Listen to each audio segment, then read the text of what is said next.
Good morning बच्चों, एक बार फिर से आप सबका मोस्ट वेलकम, स्वागत है सबका सेंट कोलंबस स्कूल की ऑनलाइन क्लास में। हम अपने इस चैप्टर का तीसरा part square and square root का तीसरा पार्ट आज पढ़ेंगे। और इस पार्ट में हमको ये सीखना है कि square root of decimal number का स्क्वायर रूट कैसे करते हैं। अभी तक आपने सीखा तीन तरह से कैसे स्क्वायर निकाला जाए, प्राइम फैक्टराइजेशन से कैसे स्क्वायर रूट निकलेगा, और रिपीटेड सब्ट्रैक्शन से कैसे स्क्वायर रूट निकलेगा, लॉन्ग डिवीजन मेथड से कैसे स्क्वायर रूट निकलेगा। अब हम सीखेंगे कि कोई भी डेसिमल नंबर है तो उसका हम लोग स्क्वायर रूट कैसे निकालेंगे ना। तो हम सीधे आपकी लेट्स ट्राई 7 से एक एग्जांपल, एक सवाल उठा लेते हैं। पहला सवाल ये आपका 12.25, इसको आपको स्क्वायर रूट निकालना है, इसका स्क्वायर रूट निकालना है और ये डेसिमल नंबर है, ये आपको दिख रहा है। तो हम इसको करेंगे, ज्यादा आसान होगा लॉन्ग डिवीजन मेथड से। लॉन्ग डिवीजन मेथड से जब हम इसको सॉल्व करेंगे तो आप देखिए 12.25 आपने यहां लिख दिया। लॉन्ग डिवीजन मेथड में पेयरिंग होती है, मैंने बताया, आप पेयर कर लो, कोई दिक्कत नहीं।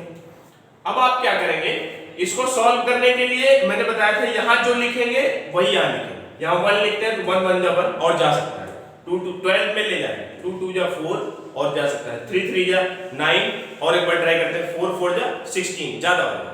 तो हम यहां लिखेंगे 3 और यहां लिखेंगे 3 3 3 जा आपका आ गया 9। ठीक, अब इस 9 को हम 12 से माइनस कर देंगे, 12 से 9 माइनस करते ही आएगा आपका 3 आ गया। अब यहां पॉइंट है तो आप यहां पॉइंट बढ़ाना, नीचे पूरा आप 25 उतारेंगे, एक पेयर पूरा 325। यहां 3 है तो हमने बताया था यहां 3 प्लस भी कर देंगे, जितनी बार ले जाते हैं। अब आपका यहां आ गया 6। ठीक है, अब आप ध्यान से देखो, जो यहां रखेंगे हम वो यहां जाना है और आना क्या है 325। किस किस नंबर के टेबल में लास्ट में 5 आता है, जिसको उसी नंबर से मल्टीप्लाई करो। जैसे 4 को 4 से करो तो 16 आता है, 6 आता है। वैसे अगर 5 को 5 से करेंगे तभी 5 आएगा लास्ट में, अदरवाइज लास्ट में 5 नहीं आएगा। या तो 5 को 7 से करें, लेकिन 5 को 7 से हमको करना नहीं, क्योंकि हम जो यहां ले जाएंगे वही यहां ले जाएंगे। तो ऐसा 5 ही नंबर है, तो हम ट्राई कर लेते हैं 5 रखें, यहां 5 और यहां 5 5 जा 25 करिए ऐड 2, 5 6 जा 30 को 2 से ऐड कर देंगे 32, ये माइनस करें, ये आपका 0 आ गया, आपका इसका आंसर आ गया 3.5। इस तरह से आप 12.25 का डेसिमल का फैक्टराइजेशन आपने निकाल लिया 12.25। ऐसे ही आपके पास और भी ढेर सारे नंबर्स हैं जिनके आप स्क्वायर रूट आसानी से निकालेंगे।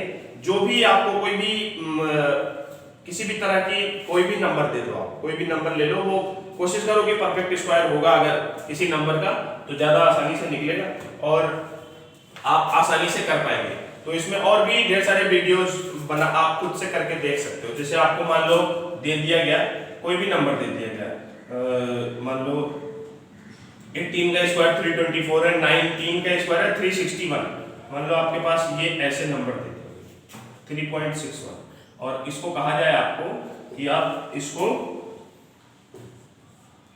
निकालो। आप क्या करेंगे, इसको मिटा के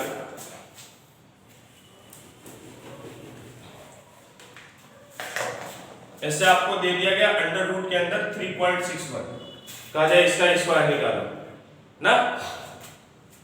आप नंबर लिखेंगे यहां 3.61, 2 पेयर और ये अकेला 1 ले जाएंगे, 1 2 2 जा 4 हो जाएगा, 3 से ज्यादा हो जाएगा तो 1 1 जा 1, यहाँ प्लस 1, 3 से 1 गया तो 2 बच गया यहाँ, और ये 1 1 जा आपका 2 आ गया।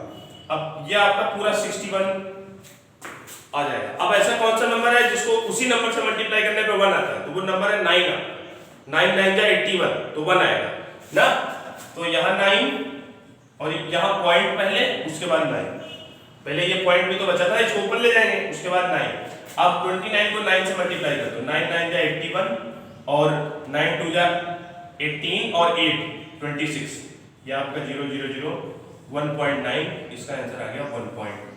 इस तरह से आप कोई भी बड़ा से बड़ा नंबर हो उसको आप आसानी से इस लॉन्ग डिवीजन मेथड से स्क्वायर रूट निकालिए और कोशिश करिए सब क्वेश्चंस को समझने की।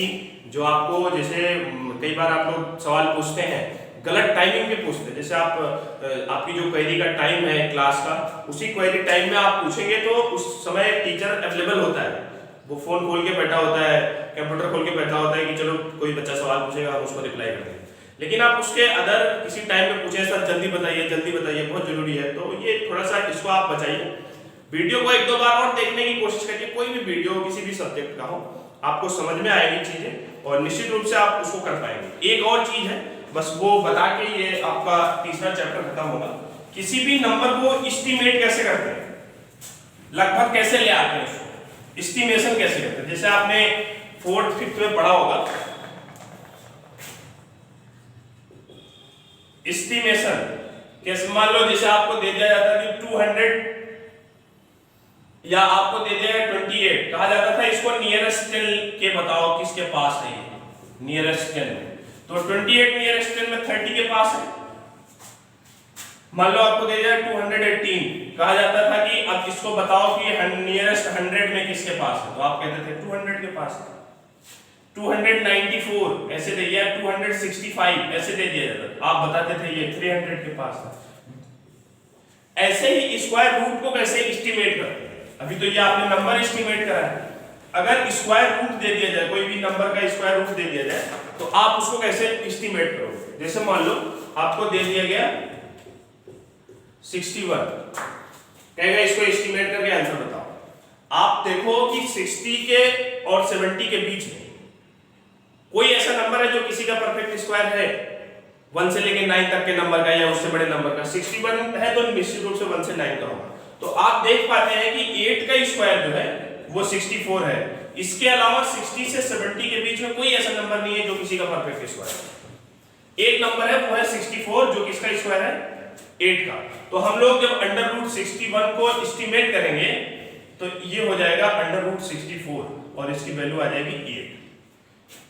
यही एस्टीमेशन है। जैसे आपको मान लो आपके पास कोई नंबर आ गया 120 अंडर रूट के अंदर, अब आप इसको देखो कि 120 से 30 के बीच में या 110 से 20 के बीच में कोई ऐसा नंबर है जो किसी का परफेक्ट स्क्वायर है, तो आप पाएंगे कि 121 जो है 11 का स्क्वायर है। तो आप इसको लिख देंगे √121 एस्टीमेट करने के बाद, इस 120 को एस्टीमेट के बाद ये आ जाएगा 121 और इसका स्क्वायर हो जाएगा 11।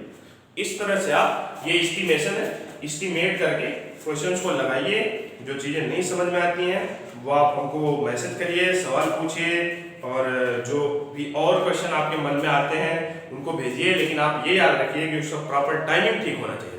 आप 11 बजे रात में किसी टीचर को मैसेज करके कहेंगे कि सर ये सवाल बता दीजिए, हो सकता है आप जग रहे हैं लेकिन वो सो गया, या वो आप अपने और किसी दैनिक काम में बिजी हो, घर के कामों में बिजी हो या परिवार के काम में बिजी हो। तो इन सब चीज़ों का आप थोड़ा सा बचाइए और कोशिश करिए कि आपको मम्मी पापा ने जितने टाइम के लिए फ़ोन दिया है उसका ठीक से इस्तेमाल करें, सही से सदुपयोग करें, तो आप लोगों के लिए अच्छा होगा। और इसी के साथ एक बार फिर से ये चैप्टर आपका खत्म होता है। आप लोग पढ़िए, वीडियो को 1 बार 2 बार 3 बार 4 बार 5 बार 6 बार 10 बार देखें। जब चीज़ें नहीं समझ में आती हैं उसके बाद आप उनसे पूछिए, टीचर से पूछिए, आपको सारी की सारी चीज़ों का सॉल्यूशन दिया जाएगा। कोशिश किया जाता है कि मैक्सिमम चीज़ों को सॉर्ट आउट किया जाए, लेकिन कुछ एक ऐसी चीज़ें होती हैं जो आपको ऑफलाइन ही जाके करनी होती है, तो आप उसको नहीं कर पाते। उसमें हमारी भी मजबूरी, आपकी भी मजबूरी है, तो उसको हम लोग बचा के रखेंगे। जब स्कूल खुलेगा तब उन चीज़ों को सॉर्ट आउट करेंगे, या आगे कोई ऐसी परेशानी आएगी तो उसकी भी समस्या का निदान होगा। तो thank you, have a nice day.